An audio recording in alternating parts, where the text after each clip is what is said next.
Hi, my name is Luis de Gama and I'm a fashion design sessional lecturer at University for Creative Arts in Rochester and Epsom in the United Kingdom. So I'm going to talk about the Black minorities ethnic attainment gap and how I can contribute to address this problem. So just bear with me about 10 minutes because it's quite a lot to cover. So BME Attainment Gap, as it is often referred, is a real issue within academic institutions and has serious repercussions in a wider social context in this country. The classification itself has brought to surface much debating and diverging opinions from some intellectual and politicians in this country. So there is a 26% gap in attainment between white students and those from BME backgrounds. Universities UK, the body that regulates universities' policies in this country, is well aware of the problem and with a partnership with the National Union of Students has launched a nationwide call for universities to identify best practices and solutions to close this gap. Well, I think one of the possible routes to tackle this problem in the creative education sector could be by simply encouraging a better learning engagement with BME students and trying to put forward solutions to support them on their research and discourse through aspects of their own culture. So I'm going to ask a question. So could the white curriculum itself be one of the causes for the prevailing poor BME attainment? Well, in my opinion, it is not the only cause, but it can certainly exacerbate the problem. So much has been said and talked about the white curriculum, but the prevailing fact is that it does not reflect entirely on the social cultural background of some BME students, and for some, it even fails to inspire and therefore provide a positive learning experience in the academic environment. So, as an example of this statement, I am going to share with you one of my many teaching experiences I have had with BME students that I've had the pleasure to nurture as a creative educator. So, recently I was engaged in a one-to-one tutorial session with a student with Malawi heritage. Malawi is an African country located in the southern region of Africa, just for those who don't know. And I've asked her the question, so what is your project proposal? And she said, well, I like to base my project on my mother's upbringing in Africa, aspects of her culture and her journey to the UK. And she gave me a clear explanation as to why she wanted to do that. She said, I'm really curious and I'm moved by a sense of identity and I want to dedicate the project to my mom's strength and determination to seek a better life for her family.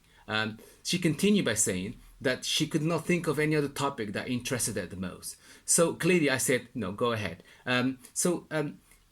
Again, through my teaching experience in this country, I have noticed that some BME students often look for subjects that relate closely to aspects of their own culture. Some prefer to talk about their families and childhood memories through referencing clothing, food, places, traditional ceremonies, religion, just to name a few. So for me, there is a clear implanted need to research a subject that can resonate this cultural value, arguably as if one is looking for a missing piece of a puzzle, a missing part of one's identity. At University for Creative Arts, UCA, some studies have shown that the BME attainment problem is under control as far as its policies and practices of inclusivity are concerned. UCA has been enjoying a reputation of a welcoming and diverse institution according to Dixon Smith in 2016. It fosters an environment of ethnic diversity and its policies of inclusivity seem to be congruent with the Equality Act of 2010. So, to reiterate, it appears that there are no specific ethnic structural advantages in the learning environment at UCA. However, although entry rates for black ethnic groups have increased since 2008, this does not reflect on attainment and retention for BME students, which is still 52% in relation to 70% for white students. So curiously, throughout my 80 years experience of teaching fashion in this country, I have never come across a project brief that was predominantly led through African or Asian cultural themes or references. Nonetheless, I have taught on many project briefs based on contemporary white Western artists and references, on white Western subculture movements, on historical fashion periods, and so on.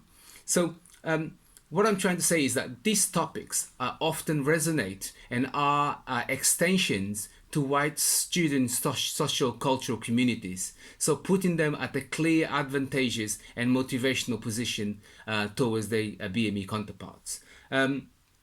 So a question begs our attention here. Is this problem perceived as part of the hidden curriculum? So according to Miller and Seller in 1999, the hidden curriculum refers to the unspoken or implicit values, behaviors, procedures and norms that exist in the educational setting.